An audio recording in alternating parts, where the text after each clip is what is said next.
السلام علیکم ورحمۃ اللہ وبرکاتہ۔ عزیز طلباء و طالبات، 21ویں دن آپ کو ایک سرگرمی دی گئی ہے۔ آپ کو جان پہچان کا اقتباس دیا ہوا ہے۔ فانی بدایونی جو اردو کے مشہور شاعر ہیں، ان کا کچھ مختصر سا تعارف ہے، وہ اس کا اقتباس آپ کو دیا گیا ہے۔ آپ کو اس کو غور سے پڑھنا ہے اور اس کے بعد جو سرگرمیاں دی گئی ہیں اس کو حل کرنا ہے۔ اور یہ اس سرگرمی کا مقصد ہے آپ کے اندر پڑھنے لکھنے کی صلاحیت پیدا ہو جائے اور سمجھنے کی صلاحیت پیدا ہو جائے۔ فہم یعنی سمجھنے کی صلاحیت آپ کے اندر پیدا ہو۔ اب اس میں ہم دیکھتے ہیں، پہلا سوال آپ کا ہے، فانی بدایونی نے بی اے کا امتحان کہاں سے پاس کیا؟ اب یہ بہت آسان سا سوال بھی ہے اور بہت چھوٹا سا اقتباس بھی ہے۔ دوسری لائن میں آپ دیکھ رہے ہیں، فانی بدایونی بریلی سے بی اے کا امتحان پاس کرنے کے بعد، یعنی اس کا مطلب انہوں نے کہاں سے بی اے کا امتحان پاس کیا؟ آپ سمجھ سکتے ہیں، بریلی سے۔ تو آپ لکھیں گے فانی بدایونی نے بریلی سے بی اے کا امتحان پاس کیا۔ فانی بدایونی بی اے کا امتحان پاس کر کے کس عہدے پر فائز ہوئے؟ اب دیکھیں یہاں پر اسی کے بعد جواب ہے، امتحان پاس کرنے کے بعد ڈپٹی انسپکٹر مدارس بن گئے۔ تو آپ کیا لکھیں گے کہ بی اے کا امتحان پاس کرنے کے بعد وہ ڈپٹی انسپکٹر مدارس بن گئے۔ آپ یہ اس طرح سے جواب لکھیں گے۔ اس کے بعد آپ کو نیچے جو سرگرمی دی گئی ہے اس میں یہ ہے کہ آپ کو اسی اقتباس سے پھر سے آپ کو سوالات کے جوابات دینے۔ فانی بدایونی کا اصل نام، پہلی لائن میں آپ دیکھ رہے ہیں شوکت علی خان، اصل نام تھا شوکت علی خان۔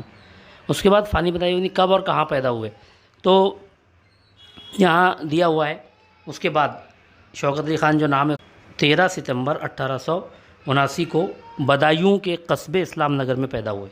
تو آپ یہ پورا جواب لکھیں گے کہ 13 ستمبر 1879 کو وہ بدایوں کے قصبے اسلام نگر میں پیدا ہوئے۔ یہ آپ پورا جواب لکھیں گے۔ اس کے بعد آپ کو لکھنا ہے کہ فانی بدایونی کے تعلیم کے متعلق معلومات لکھیے۔ انہوں نے کہاں تعلیم حاصل کی اور کیا کیا، وہ آپ کو لکھنا ہے۔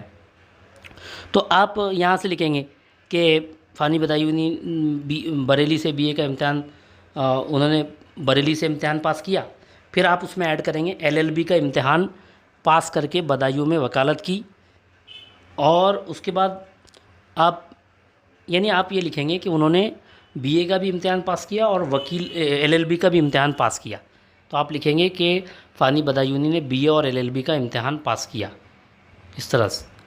اس کے بعد آپ کو ان کی تصانیف کے بارے میں لکھنا ہے، کون کون سی انہوں نے کتابیں لکھی ہیں۔ تو آپ یہاں دیکھ رہے ہیں نیچے کہ یہاں کلیات فانی، باقیات فانی، یہ ان کے کلام کے 2 مجموعے ہیں۔ یہ آپ کو دونوں ان کی کتابوں کے نام لکھنے ہیں، ایک تو آپ لکھیں گے کلیات فانی اور ایک باقیات فانی۔ اس کے بعد فانی بدایونی کا انتقال کب ہوا؟ انتقال کب ہوا یہاں دیکھ رہے ہیں آپ، لکھا ہوا ہے 27 اگست 1941 کو ان کا انتقال ہوا۔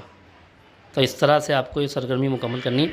اب آپ کو کیا ہے، یہاں پر آپ کو اپنی درسی کتاب یا رسالے یا میگزین سے کسی بھی شاعر سے متعلق معلومات حاصل کرنا ہے اور اس کو یہاں پر لکھنا ہے۔ جیسے یہ جان پہچان آپ دیکھ رہے ہیں یہاں پر، ویسے ہی جان پہچان آپ کسی شاعر کی یہاں لکھیں گے۔ تو بہت آسان چیز ہے، آپ کی درسی کتاب میں جان پہچان موجود ہے، بہت سے شعراء کی موجود ہے، آپ کسی بھی شاعر کی جان پہچان یہاں لکھ سکتے ہیں۔ تو اس غزل کا جو آپ کا سیکشن ہے، آپ اس میں سے کسی ایک شاعر کی یہاں پر جان پہچان لکھ لیجئے۔ تو امید ہے آپ کو آج کی سرگرمی سمجھ میں آئی ہوگی۔ بہت بہت شکریہ۔ السلام علیکم ورحمۃ اللہ وبرکاتہ۔